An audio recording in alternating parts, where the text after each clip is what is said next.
Hi everyone, this is Dr. Nitin Choda, and in this episode of Ignition Time, I'm going to give you some important news. The House Speaker Nancy Pelosi has called the House back in session for a vote. Now, there is a caveat. At this moment in time, this has nothing to do with the stimulus check.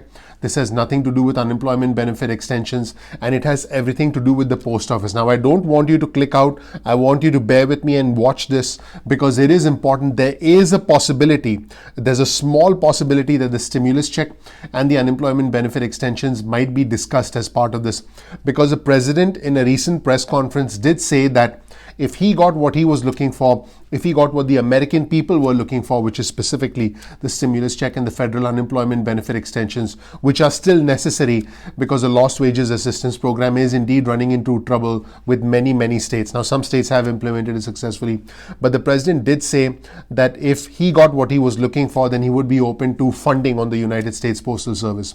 A lot of unusual things have happened over the last couple of weeks. The House and the Senate went on recess. The president issued executive orders, and then the president talked about his opposition to universal mail-in voting. A lot of drama has happened. So I wouldn't be surprised if when the House reconvenes, and they're supposed to reconvene this Saturday, that we could see talk of the stimulus check and unemployment benefit extensions come up, and I will be the first to report that to you if that happens. So here's the situation. The House is currently on recess, the Senate is currently on recess, and today the Democratic National Convention starts and it lasts up until Thursday of this week. Next week, next Monday, the Republican National Convention starts, and then it goes through Thursday of next week. So House Speaker Nancy Pelosi has asked the House to come back in session for a vote this Saturday. In fact, on your screen right now, you'll see a tweet from House Speaker Nancy Pelosi. She writes, "The assault by President Trump and his mega donor Postmaster General Louis DeJoy on the Postal Service threatens lives, livelihood, and life of our American democracy. I'm calling on the House to return to vote on Chairwoman Maloney's Delivering for America Act." So this is called the Delivering for America Act, and that's what the House is going to be voting on. In fact, on your screen right now, you'll also see a tweet from Chuck Schumer, Senate Minority Leader Chuck Schumer. He wrote, "Postmaster General DeJoy has implemented damaging operational changes at the post office that are slowing the delivery of mail and jeopardizing the integrity of the election." Pretty strong language. "I'm pushing for new legislation to undo these changes and ensure mail-in ballots are treated as first-class priority." Now, keep in mind, the US Senate is also in recess at this moment in time, but the Minority Leader Chuck Schumer has said he will ask the Majority Leader Mitch McConnell to call the Senate back in session. So there's a small window here within which hopefully stimulus checks and other things can happen. But I just want to be clear that the primary purpose of the House vote is to discuss the actions pertaining to the United States Postal Service. Now, let's hear the other side. This is on your screen right now. You'll see a tweet from White House Chief of Staff Mark Meadows. He wrote, and I quote, "It is nonsense to say the president is undercutting the Postal Service. I know. I oversaw the post office in Congress on the Oversight Committee. It was a mismanaged wreck during the Obama administration. They've lost billions for a decade, had issues long before this president."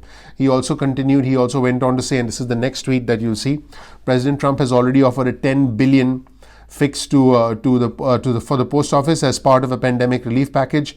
Democrats have said no. They're holding up a relief bill." Now, this is where things get interesting. He said they're holding up a relief bill including stimulus checks and small business relief until they get more of their policy wish list demands included. Now, the reason I said interesting is when the House has a vote to discuss, to take this action on the post office, if you will, specifically the Delivering for America Act, there is a window of opportunity for the administration to say, hey, let's also do stimulus checks and let's do other stuff. We'll give you a bit if you give us what we need. And hopefully there's some sort of a consensus. At this moment in time, there's no talk about that. But again, what I try and do on the channel is read between the lines. I don't want to give anyone false hope, but what I'm trying to say is I wouldn't be surprised if that does end up happening, although no one's discussing it at this moment in time. I mean, the lawmakers, I'm sure, are getting pressure from their constituents as we speak about the stimulus checks and the unemployment benefit extension. So let's go back to this particular subject, and just to give you folks some background, U.S. House Speaker Nancy Pelosi is calling the House back in session, and she wants to reverse the changes by the Postmaster General, who is the appointee of the president. And the idea is to make the United States Postal Service more efficient. And just to be clear, Louis DeJoy is a donor to President Trump and has been the Postmaster General since May, and he has recently made some major changes regarding delivery policy. He has moved executives in charge of Postal Service positions. He's made some changes to day-to-day operations, and the United States Postal Service recently started removing some mailboxes, although White House Chief of Staff Mark Meadows said that has come to a stop now. And a lot of critics say that this makes the post office less efficient, and they question the timing of this. Why is it happening in the middle of a pandemic a few months before an election?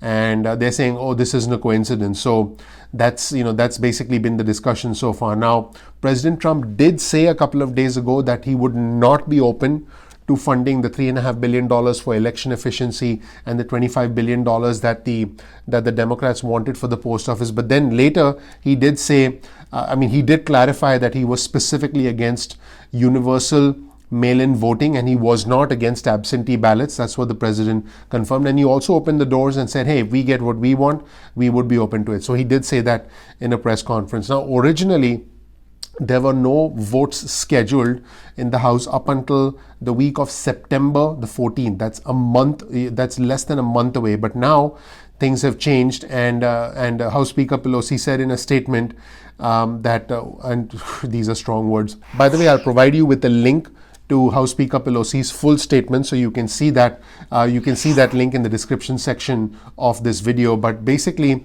this is what Speaker Pelosi said. She said, Postmaster General Louis DeJoy, one of the top Trump mega donors, has proven a complicit crony as he continues to push forward sweeping new operational changes that degrade Postal Service, delay the mail, and according to the Postal Service itself, threaten to deny the ability of eligible Americans to cast their votes through the mail in the upcoming elections in a timely fashion. And she continued to say, these delays also threaten the health and economic security of the American people by delaying delivery of life-saving medicines and payments. So pretty intense stuff. And I talked to you about the response from the White House Chief of Staff Mark Meadows, who said that the administration does not oppose USPS and is instead making the changes in order to make the entity more cost effective. So that's basically what's happening right now.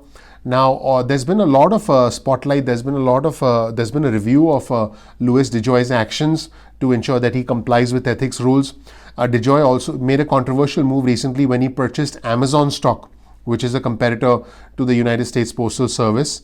And some reports have said that he's also kept a $30 million stake in his former company, which is a contractor for the Postal Service. So there's really some interesting stuff going on, and that's where things stand right now. It's pretty intense. Again, as we speak, the Democratic National Convention is underway. It's going to last for the next 4 days, followed by the Republican National Convention next week. So nothing's going to happen for the next 3-4 days because, the Democrats are going to be busy with their convention. But this Saturday, there's going to be a House vote, and I wouldn't be surprised if we get news emerging on Friday or Saturday about some sort of negotiations.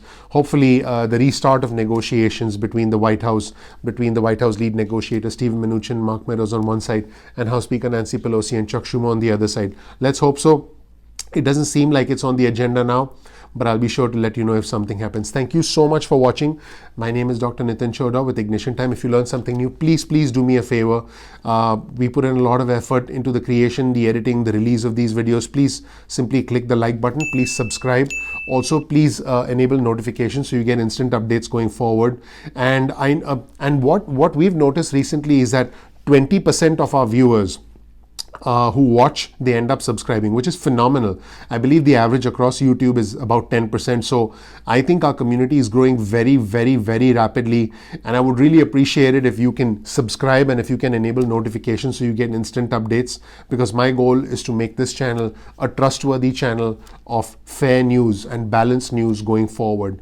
I'm hoping that you're learning something new. Please click subscribe. Please enable notifications. We release videos at 2 p.m. East Coast time most days of the week. You can send a text message with the word ignition or time, either one of those words, to 70,000 if you want to get added to our breaking news and alerts list, and you can opt out at any time. Thank you so much for watching. I'll see you in the next video at Ignition Time. Take care. Talk to you soon. Bye.